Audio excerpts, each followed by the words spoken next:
اشتغل في البلد يا عم قاعد ياخذ الكفه قاعدوا له فضولنا قاعدوا له مطعم. الله أكبر الله أكبر الله أكبر। শুক্রবার ৬ জুন পবিত্র ঈদুল আজহার নামাজ আদায় করতে জেরুজালেমের আল আকসা মসজিদ প্রাঙ্গণে জড়ো হন হাজার হাজার মুসলিম।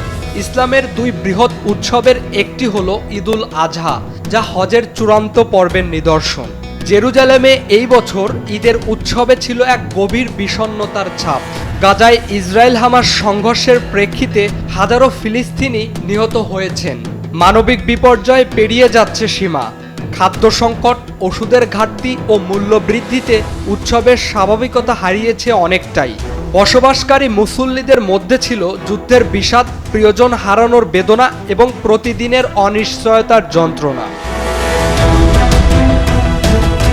ওয়ালটন আবারও মিলিয়নিয়ার অফারে ওয়ালটন ফ্রিজ কিনে আপনিও হয়ে যেতে পারেন মিলিয়নিয়ার। ইন্দোনেশিয়ার বোগোর শহর সহ বিশ্বের বিভিন্ন প্রান্তে মুসলমানরা একই দিনে ঈদের নামাজ আদায় করেন। ইসলাম ধর্মের অন্যতম প্রধান এই উৎসবে প্রাণ বিসর্জনের মহৎ আত্মত্যাগের স্মরণে অনুষ্ঠিত হয় ঈদের নামাজ ও পশু কুরবানি।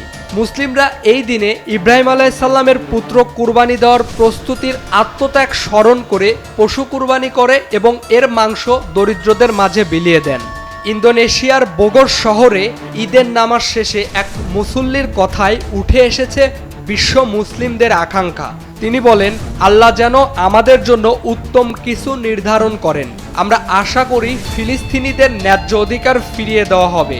যারা শহীদ হয়েছেন, আল্লাহ যেন তাদের কবুল করেন। Ya bisa faktor ekonomi, banyak pengangguran juga ya, banyak PHK, jadi mungkin ada sana sini, memang di sini juga betul berkurang nih, ada berkurang juga di sini nih. Dan memberikan hak daripada Palestina, kesabaran para orang-orang Palestina. জেরুজালেমে হাজারো মানুষের একত্রিত হওয়া ছিল যেমন ঈমানের বহিঃপ্রকাশ, তেমনি ফিলিস্তিনিদের যন্ত্রণার প্রতি সংহতির প্রকাশ। আল আকসার মাটি জুড়ে যখন তাকবীর ধ্বনি উঠেছিল, তখন একই সাথে প্রতিধ্বনিত হচ্ছিল অন্যায়ের বিরুদ্ধে মৌন প্রতিবাদ। ফিলিস্তিনের মুসলিমদের উৎসব আজ রক্তাক্ত, তবুও তারা হাত তোলে প্রার্থনায়, সাহায্য চায় চিরস্থায়ী মুক্তি কামনায়। Imran Hasan, SA TV digital.